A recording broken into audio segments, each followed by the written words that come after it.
চরণ দুটি হাতে করে নিয়ে চরণ ধোয়াচ্ছে, আর চরণ থেকে যে রুধিরগুলো মা জলে ধুচ্ছে, তো জলের সঙ্গে রুধিরগুলো সেই জলের সাথে ভেসে যাচ্ছে, রুধিরগুলো ভাসছে, সেও গুলে গুলে পড়ছে। আর তাই না দেখে গোবিন্দ চরণ দুটো হাতে করে নিয়ে নয়নের জল দিয়ে চরণ ধোয়াচ্ছে, আর মনে মনে বলছে, ভক্ত আমার জন্য এত পথ হেঁটে এসেছি, চরণ থেকে রুধির ঝরছে, সেদিকেও লক্ষ্য নেই, কতক্ষণে বন্ধুর সঙ্গে দেখা হবে। গোবিন্দ চরণ ধোয়াচ্ছে বটে, আবার জিজ্ঞাসা করছে, সুদামা এতগুলো বছর পর এসেছিস, আমার জন্য কিছু নিয়ে আসিস? বল না বন্ধু, আমার জন্য কিছু এনেছিস? বলছে সুদামা, বলছে জানিস কানাই, চেষ্টা করেছিলাম, কিন্তু দিনহীন কাঙাল তো, ভিক্ষা করে কিছু নিয়ে আসবো ভেবেছিলাম, কিন্তু নিয়ে আসতে পারিনি, কিছু জোগাড় করতে পারিনি। মনে মনে গোবিন্দ ভাবছি, তুই আমার জন্য এনেছিস কিন্তু দিতে পারছিস না। আমি বুঝেছি, ভেবেছিস তোর আমার শুকনো চিড়ে আমি খাবো কি করে। ওরে তুই কি জানিস না, ভক্ত আমাকে যতটুকু দেয় ভালোবেসে, ভক্তি ভরে, ভক্তি ভরে আমাকে যা দেয় আমি তাতেই খুশি। তুই ভাবছিস ক্ষীর স্বর্ণনি মাখন খায়, আমি কি আর তোর আনা শুকনো চিড়ে খাবো?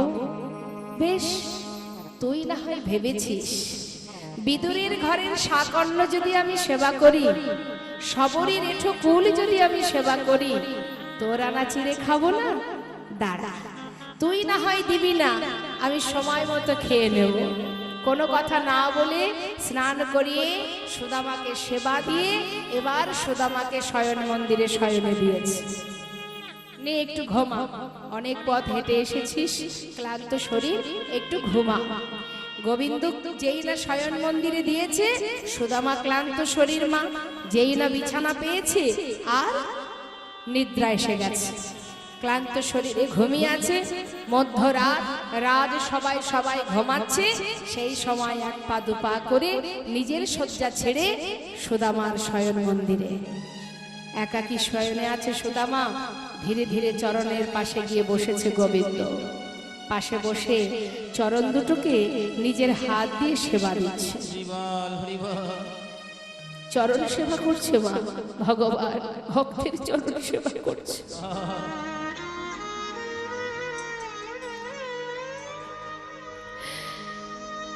ওরে সুদামা, ভক্ত আমার মাতা, ভক্ত আমার পিতা, ভক্ত আমার গুরু, আদর করে নাম দিয়েছে, আমার নাম বাঞ্ছা কল্পতরু। ভক্ত দিলে খায়, না দিলে উপবাসী যায়, ভক্তের হাতে প্রেমের ডুরি, ভক্ত যেদিকে ঘোরায় আমি সেই দিকে ঘুরি।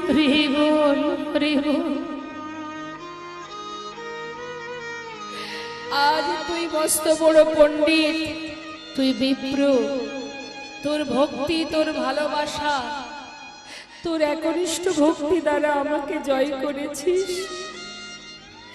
এবার তো তোকে সেবা করার পালা পড়েছে আমার,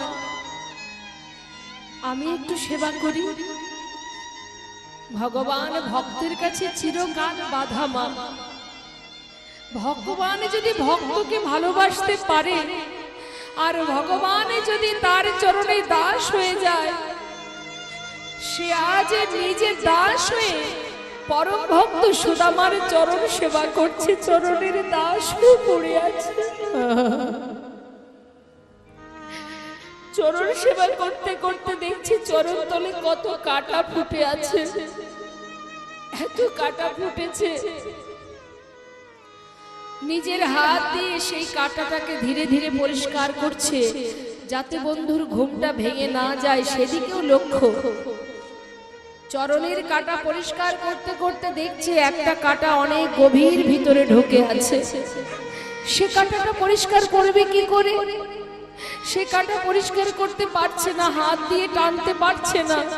দেরি না করে নিজের বদনটা চরণ তলে নিয়ে গিয়ে সেই চরণের কাঁটাটা নিজের দাঁত দিয়ে টেনে যেই না জোরে বের করেছে, সুদামা চমকে উঠে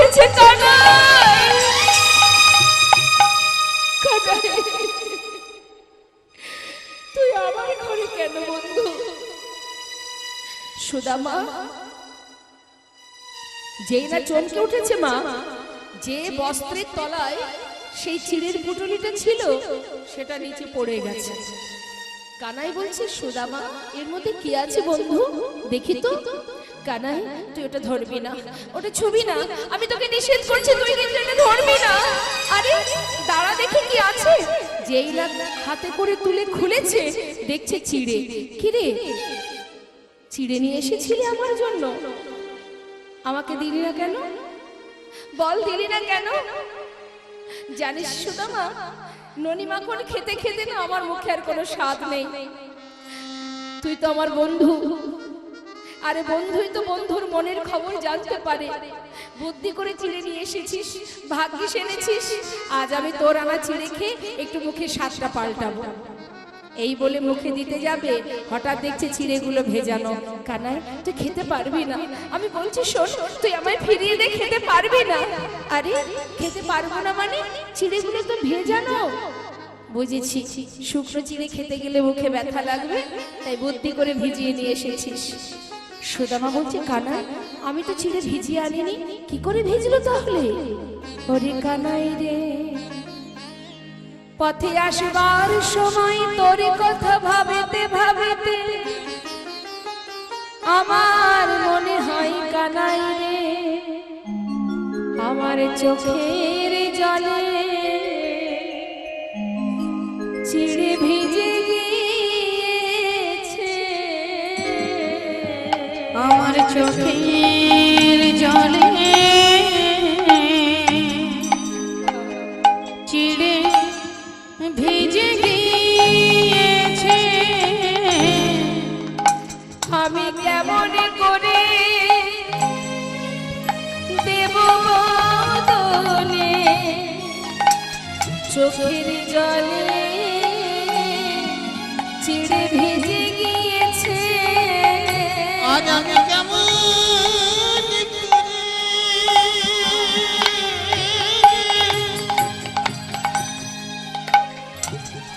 ভাই রে,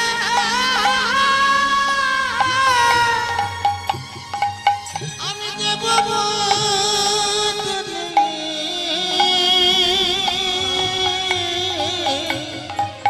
আমার চোখের জলে ছিঁড়ে ভিজে গিয়েছে। ভগবান বলেছে, সুদামা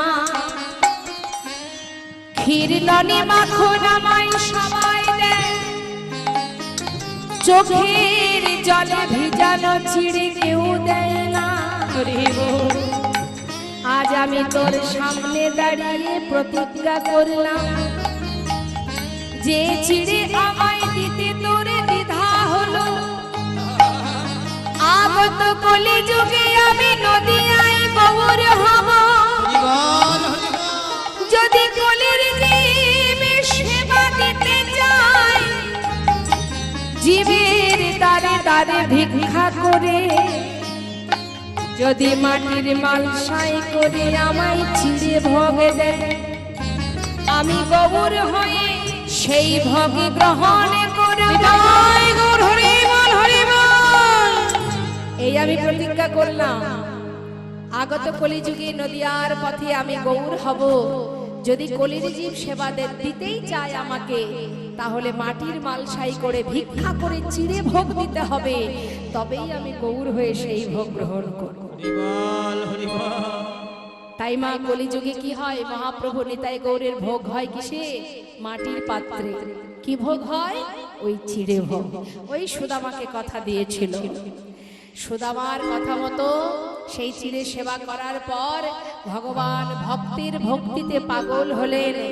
সুদামা কিছুদিন রইলেন কানাইয়ের কাছে, আর তার মধ্যে দিয়ে গোবিন্দ তার সহধর্মিনী অর্থাৎ রুক্মিণীকে বলে উঠলেন, রুক্মিণী, রুক্মিণী তুমি তো স্বয়ং লক্ষ্মী, তাই আজ আমি তোমার কাছে একটা জিনিস চাইব। বলো স্বামী। রুক্মিণী, তুমি পারবে? আমার বন্ধু আমার কাছে কোনোদিন কিছু চাইবে না, ও প্রতিজ্ঞা করেছিল, আর আমিও প্রতিজ্ঞা করেছিলাম ও না চাইলে ওকে দেব না। আজ ওর অভাব, ওর দুঃখ আছে, কষ্ট আছে, ও এসেছে আমার কাছে, ও যদি না চায় তারপরেও যদি আমি ওকে দিই তাহলে ওকে অপমান করা হয়, ছোট করা হয়। তাই আমি না চাইলে ওকে আমি দিতে পারবো না। তাই তোমার কাছে আমার চাওয়া, আমার বন্ধুর দারিদ্রতা দূর করে দিয়ে তুমি ওকে আমার মতো সমসুখী সুখী করো। পারবে? রুক্মিণী বলে উঠলেন, কেন পারবো না গোবিন্দ? যদি তোমার কৃপা থাকে অবশ্যই পারবো প্রভু। তাহলে আর দেরি নয়। রুক্মিণী দেরি না করে এবার বিশ্বকর্মাকে স্মরণ করে চলে গেলেন মা সুদামার স্বর্ণ প্রাসাদ বানিয়ে দিলেন। এদিকে সুদামা কিছুই জানে না। সুদামা কৃষ্ণের কাছে কিছুদিন রইলেন। বিদায় যেদিন নেবেন সেদিন কানাই জিজ্ঞাসা করলেন, সুদামা চলে যাবি বন্ধু?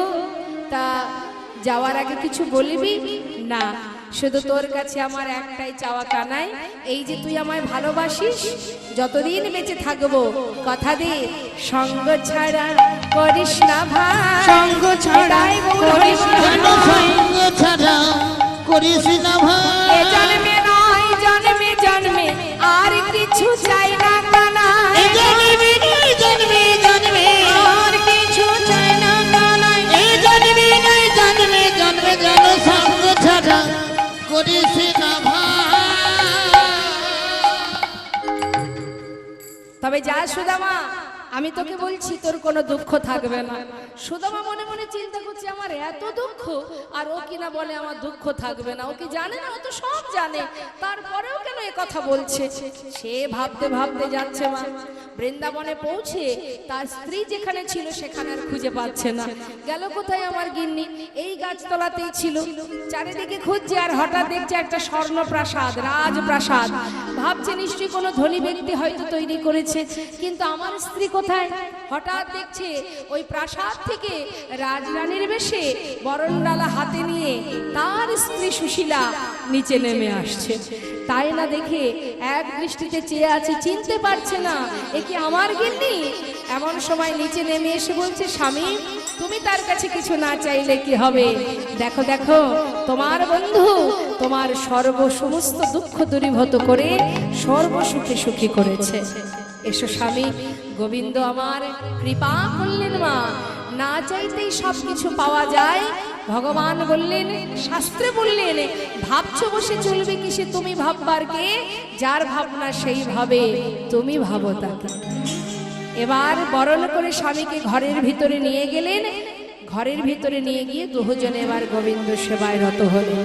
এবার লীলা আমাদের বিশ্রামে যাবে, সবাই দর্শন করুন।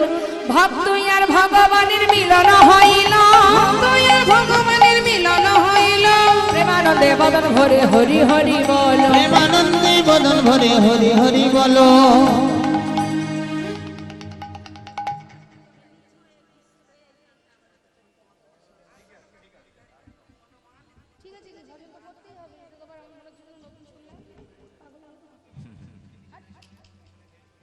যে রাধে দর্শন করছি আমরা ভক্ত ভগবানের মধুর লীলা। আমাদের লীলাকে এবার বিশ্রাম রেখে আমরা নিতাই গৌরী জয়ধ্বনি করব। তার আগে আমার মায়ের একটা অনুরোধ ছিল, ছোট করে একটু গাইব, তারপরে আমরা নিতাই গৌরী জয়ধ্বনি করব। হ্যাঁ, বাতাসে লুটাচ্ছে, নিয়ে আসুন।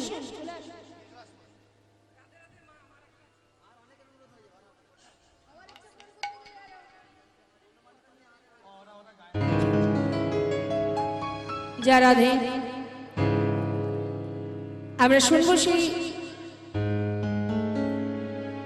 ভক্তের লেখা বিদ্রোহী কবি কাজী নজরুল ইসলামের সেই সুন্দর গানটি।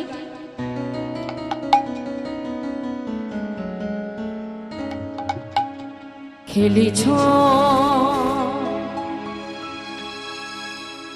এ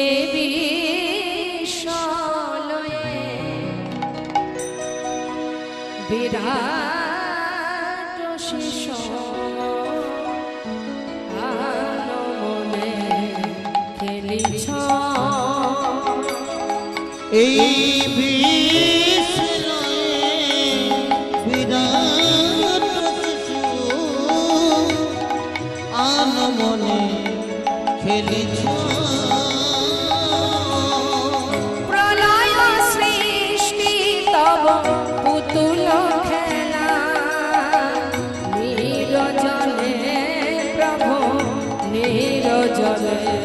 খেলেছ এই বিশ্বলয়ে বিরাট শিশু আনমনে খেলেছ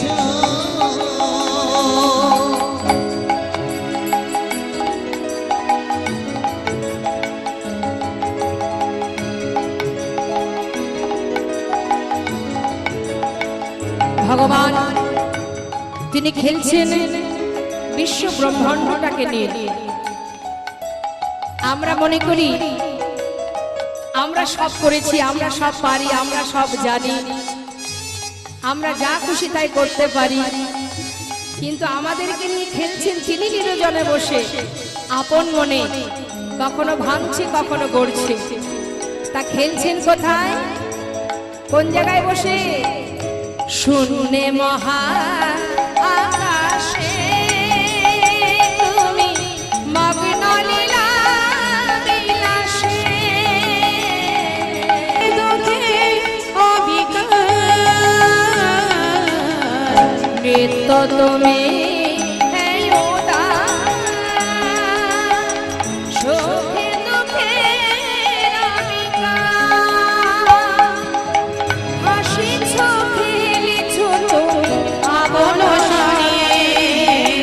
নিরজনে প্রভু নিরজনে খেলেছ